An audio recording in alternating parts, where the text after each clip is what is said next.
خاتون کے داماد نے اس کی بیٹی پہ ہاتھ اٹھایا, غلط کام ہے, میں ہاتھ اٹھانے کو پروموٹ نہیں کرتا, کہیں آپ یہ سمجھیں گے شوہروں کو چاہیے بیویوں کو ماریں, ایسا نہیں ہے. لیکن عورت تھی سمجھدار, بیٹی نے گھر آ کے بتایا میرے میاں نے ہاتھ اٹھایا ہے. آج کل تو عورتیں اور گھر مائیں تباہ کر دیتی ہیں. تو ماں نے کہا بیٹا دیکھ شوہر نے ہاتھ اگر اٹھایا ہے نا تو کوئی تو بات ہوئی ہوگی. فوراً کیا کرتے ہیں, فون گھما کے داماد کو گالیاں دینا شروع کر دیتے ہیں. یہی ہوتا ہے نا آج کل مارکیٹ میں, اٹھا گیا تو نے ہاتھ کیسے اٹھایا, ہوتا کون ہے تو, پہلے تحقیق کر لو بھائی بولا کیا ہے اس نے. ہاں کوئی ایسی بات نہیں ہے, اس کو بولو بھائی کیوں, یہ تو کوئی ایسی بات نہیں ہے جس پہ ہاتھ اٹھایا جائے, اور اگر غلط بھی ہے تو اتنی غلط تھوڑی ہے کہ ہاتھ اٹھایا جائے. تو بس جذباتیت کا شکار ہیں, افراط و تفریط ہے, پولائٹ بننے کے چکر میں سارا بیڑا غرق ہو رہا ہے, صحیح ہے نا. یہ اسلام کے اخلاق نہیں ہے. ہر چیز بیلنس ہے اسلام میں, ہر چیز. کتنا پیارا اصول ہے, بچے کو 7 سال کی عمر میں محبت سے سمجھاؤ, مارنے کی اجازت نہیں ہے, چھوٹا ہے بھائی, نماز پڑھے ٹھیک ہے, نہیں پڑھے تو بھی ٹھیک ہے, 10 سال تک برداشت کرو, 3 سال تمہارے پاس ہیں محبت کے لیے. 10 سال میں بھی نماز نہیں پڑھتا تو اب انسان لاتوں کے بھوت ہاتھوں سے نہیں سمجھتے, اب ہاتھ اٹھانا پڑے گا آپ کو. اب نہیں اٹھائیں گے تو یہ پولائٹنس نہیں ہے, یہ آپ کے نالائق ہونے کی, بولو نا بھائی, دلیل ہے, آپ کے نالائق ہونے کی دلیل ہے. تو ہر چیز میں ایسا ہے, ہر چیز میں, ہر معاملے میں. آپ کا ملازم ہے, صحیح کام نہیں کر رہا, ٹائم پہ نہیں آ رہا, بزنس کا بیڑا غرق کر دیا, محبت سے سمجھاؤ, تمیز سے. 2-4 دفعہ کے بعد چل بھائی چھٹی تیری, نکل پتلی گلی سے, ٹھیک ہے نا. یہ فیکٹری ہے, ہم نے کو ایدی سینٹر تھوڑی کھولا ہوا ہے ہم نے یہاں پہ.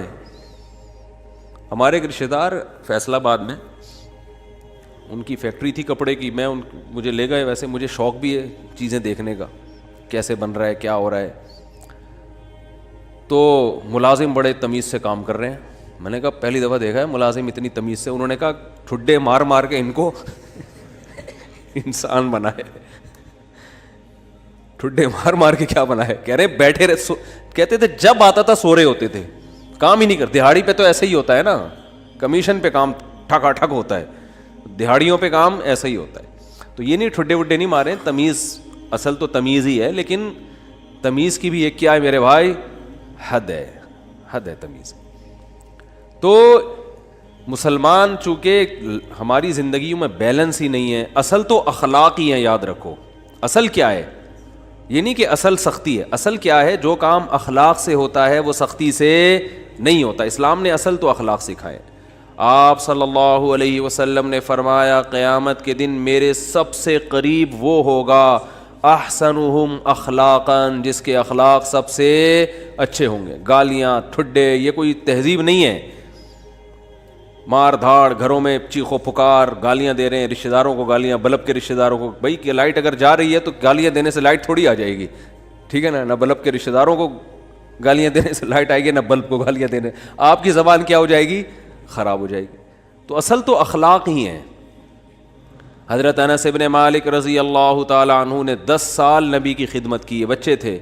فرماتے ہیں ایک دفعہ بھی ایسا نہیں ہوا کہ میں نے کوئی کام نہیں کیا اور آپ نے یہ پوچھا کیوں نہیں کیا, اور میں نے کوئی کام نہیں کرنا تھا اور کر دیا تو آپ نے یہ پوچھا ہو کہ کیوں کیا. بس جتنا کام کر دیا ٹھیک ہے, نہیں کیا تو بھی ٹھیک ہے. نبی صلی اللہ علیہ وسلم نے حضرت انس بن مالک کو ایک دفعہ کسی کام سے بھیجا. وہ بچے تھے, بجائے کام کرنے کے بچوں میں کھیلنے لگے جا کے. تو آپ صلی اللہ علیہ وسلم گئے, دیکھا بھائی کہاں ہیں, تو دیکھا وہ تو کھیل رہے ہیں. تو آپ صلی اللہ علیہ وسلم حضرت انس بن مالک کے پیچھے جا کے کھڑے ہو گئے. حضرت انس نے پیچھے مڑ کے دیکھا تو آپ صلی اللہ علیہ وسلم کھڑے ہوئے مسکرا رہے ہیں, کچھ بھی نہیں کہا. سمجھ رہے وجہ کیا ہے بھائی, یہ تو اپنی ان کی والدہ نے گفٹ دیا ہے نا خدمت کے لیے, تو اپنی مرضی سے خدمت کر رہے ہیں, اس میں سختی کیسی. ٹھیک ہے خدمت کر دی تو بھی, اور بچوں کے ساتھ تو ویسے بھی شریعت میں سختی نہیں ہے, بچوں کے ساتھ تو بہت نرمی ہے. میں تو وہ جو ٹھڈے مارنے کی بات کروں تو 30-35 سال کے تھے نا جو پڑے ہوئے ہیں. تو آپ صلی اللہ علیہ وسلم کے ہمیں سیرت میں سختی بھی ملتی ہے اور نرمی بھی. رحمت للعالمین, ایک ایتھیس نے اعتراض کیا یہ رحمت للعالمین ہے اور جناب گردنیں اڑانے کا حکم بھی دے رہے ہیں. یہ کیسے رحمت للعالمین ہے؟ بھائی رحمت للعالمین کا یہ مفہوم کہ کسی کو کچھ بھی نہ کہیں، یہ رحمت نہیں ہے، یہ انسانیت کے لیے زحمت بن جائے گی یہ عادت، تو کیونکہ اس صفت کو فالو کرنا ممکن نہیں ہے۔ رحمت کا معنی ہر لحاظ سے جامع شخصیت ہیں آپ صلی اللہ علیہ وسلم۔ مشہور واقعہ کئی بار سنا چکا ہوں، دوبارہ سنا کے بس پھر آگے بڑھتا ہوں، کہ ایک شخص نبی صلی اللہ علیہ وسلم کی جاسوسی کر رہا تھا، گرفتار ہو گیا، تو آپ نے حکم دیا اس کی گردن اڑائی جائے۔ اب دیکھو گردن اڑانے کا حکم دینا بظاہر یہ رحمت کے خلاف ہے نا۔ ہم کہتے ہیں نہیں بھائی گردن کیوں اڑائی جائے، اسلام تو بہت وسیع مذہب ہے، ٹھیک ہے نا، اللہ بہت غفور رحیم ہے۔ آپ صلی اللہ علیہ وسلم نے حکم کیا دیا؟ گردن، کیونکہ نہیں اڑائی تو یہ اپنے ساتھیوں کے ساتھ ناانصافی ہوگی، کل دوبارہ جاسوسی کرے گا ہمارے ساتھ، پہلے اپنے لوگ ہیں، لیکن اس نے اپنی 6 بیٹیوں کا واسطہ دیا کہ میری 6 بیٹیاں ہیں، میں 6 بیٹیوں کا باپ ہوں، آئندہ نہیں کروں گا۔ آپ صلی اللہ علیہ وسلم کو اس پہ ترس آیا اور آپ نے اس کو چھوڑنے کا حکم دے دیا۔ دوبارہ گرفتار ہو گیا، دوبارہ کمبخت جاسوسی کر رہا تھا، پھر اس نے اپنی 6 بیٹیوں کا واسطہ دیا، مجھے نہ مارے، میری 6 بیٹیاں ہیں۔ تو آپ نے کیا فرمایا؟ لا یلدغ المؤمن من جحر مرتین، مسلمان ایک سوراخ سے 2 دفعہ نہیں ڈسا جاتا۔ حکم دیا اس کو مار دو، اس لیے کہ اس کی بیٹیوں کا خیال کریں یا اپنے ساتھیوں کا خیال کریں۔ کیسا بیلنس اس میں، اصل بتا دیا کہ اصل رحمت ہے۔ ایک روایت میں آتا ہے تخلقوا باخلاق اللہ، اللہ کی صفات اختیار کرو۔ اللہ کی صفت کیا ہے؟ جود و سخاوت ہے اس میں۔ اللہ کیا ہے؟ غیرت والا ہے، تو ہمیں بھی اپنے اندر کیا پیدا کرنی ہے؟ غیرت۔ تو اللہ کی صفت یہ ہے کہ قرآن حدیث میں آتا ہے کہ جب اللہ نے اس کائنات کو بنایا تو آئندہ کن اصولوں پہ یہ کائنات چلے گی، وہ اصول اللہ نے پہلے لکھ دیے۔ جب کوئی ملک وجود میں آتا ہے تو آئین پہلے بنتا ہے نا، کیا ہو گیا بھائی جان؟ آئین پہلے بنتا ہے، اس کے بعد اس آئین کے تحت قانون وضع ہوتے ہیں۔ تو اللہ نے سب سے پہلے جو چیز پیدا کی وہ قلم، حدیث میں یہ ہمیں سمجھانے کے لیے مثالیں دی گئی ہیں۔ اول ما خلق اللہ القلم، سب سے پہلی چیز جو اللہ نے پیدا کی وہ کیا ہے؟ قلم، کائنات کو بنانے کے بعد، تاکہ جو کائنات جن اصولوں پہ چلے گی نا، وہ اصول، وہ آئین پہلے سے طے ہو جائیں کہ اس آئین کے تحت چلے گی۔ اور اللہ نے سب سے پہلی چیز قلم بنا کے اسے حکم دیا لکھ، ٹھیک ہے نا؟ کیا حکم دیا؟ بولو نا، لکھ۔ تو پہلا اصول لکھا، سبقت رحمتی علی غضبی، میری رحمت میرے غصے پر غالب رہے گی۔ کیا پیاری بات اللہ نے ہم لوگوں کے لیے لکھ دی، جس کی وجہ سے آج ہم بچے ہوئے ہیں۔ یعنی جہاں غصے اور رحمت میں ٹکراؤ ہوگا تو رحمت کیا ہوگی؟ رحمت کا گراف ہمیشہ اوپر رہے گا۔ اللہ یہ بھی لکھ سکتے تھے کہ میرا جو غضب ہے وہ ہوگا ہی نہیں، میرا غضب ہوگا ہی نہیں، ہمیشہ کیا رہے گی؟ رحمت ہی رحمت کے اصول پہ چلے گی، غضب نہیں ہوگا۔ تو پھر لوگ پیغمبروں کی نہیں مانتے۔ قوم عاد، قوم سمود تباہ نہ ہوتی، قوم لوط تباہ نہ ہوتی، فرعون سمندر میں غرق نہ ہوتا پانی میں، اور آگ میں نہ جلتا، اور جہنم نہ ہوتی، تو اللہ نے یہ نہیں لکھا کہ میرا غضب ہوگا ہی نہیں، بلکہ اللہ نے لکھا کہ غضب بھی ہوگا، رحمت بھی۔ لیکن رحمت اور غضب میں جب ٹکراؤ ہوگا نا، تو رحمت کو کیا کروں گا؟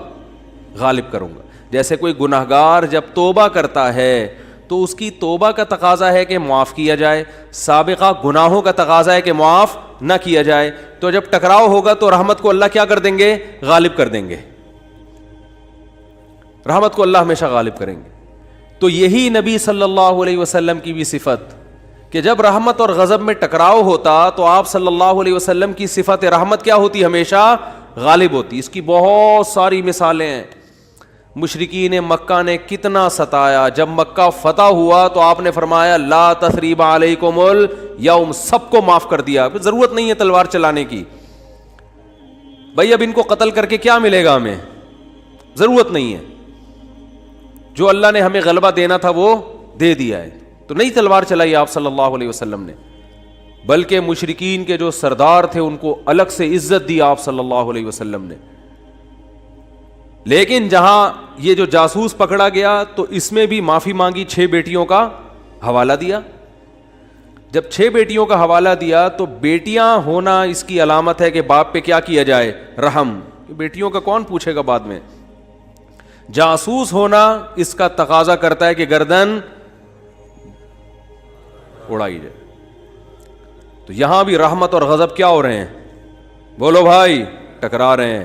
اس لیے آپ صلی اللہ علیہ وسلم نے کیا حکم دیا, چھوڑ دو. بیٹیوں کا واسطہ دے رہا ہے. دوبارہ جب پکڑا گیا ہے تو اب بھی اگر چھوڑنے کا حکم دے دیا جاتا تو اس کا مطلب صفت غضب ہے ہی نہیں. اور یہ بہت خطرناک چیز ہے کہ آپ کے اندر غضب کی اور انتقام کی صفت ہی ختم ہو جائے, انتقام لیس ہو جائیں. اس کا مطلب آپ قوم کے لیڈر نہیں بن سکتے, آپ قوم کو گائیڈ نہیں کر سکتے, آپ قوم خود بھی ڈوبو گے, قوم کو بھی ڈبو دو گے, آپ برباد ہو جاؤ گے. تو میں یہ اتنی ڈیٹیل میں اس لیے بیان کر رہا ہوں کہ یہی چیز ہمیں بھی اپنانے کی ضرورت ہے. اصل پیار ہے, اصل محبت ہے, اصل رحمت ہے, اس کو غالب رکھنا ہے ہمیشہ. لیکن انتقام لیس بولو نہیں بن جانا, غضب لیس بولتے کیوں نہیں, کیا ہو گیا, نہیں بننا ہے. ایسا نہیں ہو جانا کہ اتنے میٹھے کے جو بھی چائے نگل لے کھا کے. تو یہ جو علماء پہ لوگ اعتراض کرتے ہیں وہ یوں نہیں کیا تو ان کو غصہ کیوں آ گیا, کھڑے کھڑے سنا کیوں دی, یہ تو بھائی آدمی ہے, روٹی کھائیں گے تو غصہ آئے گا. اور اگر اتنے میٹھے کے جو بھی جو مرضی کرتا رہے غصہ ہی نہ آئے تو ایسا نہیں ہوتا. پیغمبروں کو نہیں غصہ آیا. حضرت موسیٰ علیہ السلام کلیم اللہ, صحیح ہے نا, ان کا جلال کیا تھا, مشہور تھا, کلیم اللہ تھے. کیسا جلال کے واقعات ہیں. حدیث میں آتا ہے کہ موت کا فرشتہ حضرت موسیٰ علیہ السلام کے پاس آیا انسانی شکل میں. حضرت موسیٰ نے پوچھا کیسے آنا ہوا, ٹھیک ہے, کہا موت کا فرشتہ ہوں, آپ کی روح قبض کرنے آیا ہوں. حضرت موسیٰ نے ایک کھینچ کے تھپڑ لگا, اتنی زور سے مارا ان کی آنکھ نکل کے گر گئی نیچے. وہ اللہ کے پاس گئے, اللہ اپنے کس بندے کے پاس بھیجا ہے تو نے مجھے, ہے بھائی. پتہ نہیں حضرت موسیٰ کو غصہ کس بات پر آیا, اسٹائل ان کا ایسا ہوگا, ہے بھائی, یا کیا وجہ, وہ تو حضرت موسیٰ ہی جانتے ہیں. ظاہر ہے پیغمبروں کو ناحق غصہ نہیں آتا, لیکن اللہ بس ایک حضرت موسیٰ کی جو جلالی صفت ہے نا اس کا اظہار کرنا چاہتے تھے کہ دشمنوں کو کہ ان سے بچ کے رہو, ٹھیک ہے. انہوں فرشتے کے تھپڑ لگا دیا, تھوڑا سا احتیاط رکھو ان سے. تو اصل کیا ہے میرے بھائی, اصل محبت ہے. یہ میں اس لیے بتا رہا ہوں کہ بعض لوگ الٹی کوالٹی ہوتی ہے ان کے اندر. اصل غصہ ہے, جب دیکھ لیں غصہ جاری نہیں ہو رہا تو پھر تمیز پہ آ جاتے ہیں وہ, ٹھیک ہے نا. شروع میں کیا کرتے ہیں, غصہ اور مار دھاڑ اور گالیاں یہاں سے شروع کرتے ہیں پہلے, یعنی آپشن یہ ہوتا ہے ان کا. اگر اس سے بندہ قابو میں نہیں آیا تو ان کو اندازہ ہو جاتا ہے یہ قابو میں آنے والا نہیں ہے, پھر وہ کس سے بات کرتے ہیں, تمیز سے بات کرتے ہیں. بالکل اس کی مثال ہے, ایک آدمی نے کسی کے چاقو رکھا, بولا تیری جیب میں جو کچھ ہے نکال دے, اس نے ٹیٹی نکال دی, ٹھیک ہے. اب یہ کہہ رہے تیری جیب میں جو کچھ ہے نکال دے, ٹھیک ہے. یعنی سامنے والا اگر آپ سے بھی بڑا فنٹر نکل آیا, آپ سے بھی بڑا فنٹر نکل آیا تو پھر آپ کہتے ہو بھائی یہاں تمیز, یا تمیز سے بات کے علاوہ آپ کے پاس کوئی آپشن نہیں, فوراً غصہ ٹھنڈا ہو جاتا ہے. تو یہ غلط ہے. نہ تو غصہ لیس ہو جانا ٹھیک ہے کہ کچھ بھی ہوتا رہے, اور چونکہ میاں بیوی میں بہت ہو رہا ہے آج کل, یہ بہت زیادہ پھڈے جھگڑے, داماد ایک نمبر کا ہیروئن چرسی کہیں کا الو کا, کیا بولوں میں, اور برداشت پہ برداشت, نہیں کل ٹھیک ہو جائے گا, نہیں پرسوں ٹھیک ہو جائے گا. وہ بھائی نہیں ٹھیک ہوگا, یہ چھوڑ دو اس کو. نہیں جی اللہ کی رحمت بہت بڑی ہے, ہو سکتا ہے ٹھیک ہو جائے. بھائی اللہ کی رحمت بڑی ہے اس کا یہ مطلب ہے ہی نہیں. اس کا مطلب ہے کہ چھوڑ دو تو اللہ کی رحمت بڑی ہے, کوئی دوسرا دلا دے گا اللہ. جب ثنا خان کو مفتی انس مل سکتے ہیں اور مفتی انس کو ثنا خان مل سکتی ہے, تو اس کا مطلب کسی کو کسی بھی ٹائم پہ کچھ بھی مل سکتا ہے. دو انتہائیں ہیں نا, ایک مولوی اور ایکٹریس کی آپس میں شادی ہو گئی, تو اس کا مطلب کسی کی کسی بھی ٹائم پہ کسی پہ بھی شادی ہو سکتی ہے. رشتوں کی کمی مارکیٹ میں نہیں ہے. تو ایسے ایسے الٹے الٹے لوگوں کو لوگ برداشت کر رہے ہیں کہ ہو سکتا ہے کل ٹھیک ہو سکتا ہے. بھائی ایک حد ہے, حد ہر چیز میں کیا ہے, ایک لمٹ ہے. اولاد بگڑی ہوئی ہوتی ہے, میں والدین کو کہتا ہوں بھائی اپنے بیٹے کو ایک حد تک تربیت کرو, نہیں آ رہا نا قابو میں, نکلو, بولو پتلی گری سے سامان گھر سے اٹھا کے کیا کرو, نکلو, زیادہ نہیں بدماشی ہے, تیرے باپ کا گھر ہے, تیرا گھر نہیں ہے. ہاں سارے 100% درست نہیں ہوتی اولادیں, کچھ تو باپ کو بھی برداشت کرنا پڑتا ہے اولاد کی خاطر, لیکن وہ بھی ایک حد ہے نا, حد سے زیادہ تھوڑی ہوتا ہے, حد سے زیادہ نہیں ہوتی کوئی بھی چیز. پھر اس میں ایک اصول یہ بھی ہے کہ یہ دیکھا جائے گا بڑا نقصان کس میں. لوگ کہتے ہیں اگر تعلق ختم کیا تو یہ ہو جائے گا, یہ ہو جائے گا. بھائی تعلق ختم کیا تو یہ ہو جائے گا, نہیں کیا تو یہ ہو جائے گا, تو دونوں میں پلس مائنس کیا کرو کہ زیادہ نقصان کس میں. ہمیشہ اس اصول پہ زندگی گزرتی ہے. یاد رکھو دنیا میں سارے فائدے کی چیزیں کبھی بھی حاصل نہیں ہوتی, ہر کام کے کچھ سائیڈ ایفیکٹ ہوتے ہیں. عقل مند آدمی یہ دیکھتا ہے کہ سائیڈ ایفیکٹ زیادہ ہیں یا اس کے بینیفٹس زیادہ ہیں. اس اصول پہ زندگی گزاری جاتی ہے. اگر اس اصول پہ زندگی نہیں گزارو گے ساری زندگی کبھی کوئی فیصلہ آپ سے ہوگا ہی نہیں. سمجھ رہے ہو کہ نہیں سمجھ رہے؟ ساری زندگی کنفیوز رہو گے اور کبھی کوئی فیصلہ آپ سے ہوگا ہی نہیں. ہمیشہ اس اصول پہ زندگی گزرتی ہے کہ یہ کام کرنے میں بھی نقصان, نہ کرنے میں بھی, کرنے میں زیادہ یا نہ کرنے میں زیادہ. اس کو پلس مائنس کر کے فوراً رپورٹ مارکیٹ میں لایا کرو, ٹھیک ہے نا, اور رپورٹ خود تیار کرو, کرنا ہے بھائی کہ یہ سائیڈ ایفیکٹ ہیں اس کے, تو یہ برداشت کریں گے. جیسے اینٹی بائیوٹک ہے, کچھ سائیڈ ایفیکٹ ہوتے ہیں, اب ہوتے ہیں تو ہوتے رہیں, کیا خیال ہے؟ تو میں یہ عرض کر رہا تھا کہ اللہ تعالیٰ کا کیا اصول ہے. اللہ تعالیٰ نے بھی کتنی بڑی اللہ کی رحمت, لیکن اللہ نے اس کا ایک اصول اور ضابطہ بنا دیا کہ آخرت میں اس کو نہیں بخشوں گا جو مجھے نہیں مانے گا یا میرے ساتھ شرک کرے گا, کچھ بھی ہو جائے, چاہے پیغمبر کی سفارش کیوں نہ آ جائے, بلکہ پیغمبر پر پابندی لگا دوں گا کہ آپ کو ان کی سفارش کی اجازت نہیں ہے. تو یہ بہت بھائی اس سے پتہ چلتا ہے ایمان بہت بڑی نعمت ہے. آج مسلم گھرانوں میں بات بات پر ایمان سے ہاتھ دھو بیٹھتے ہیں.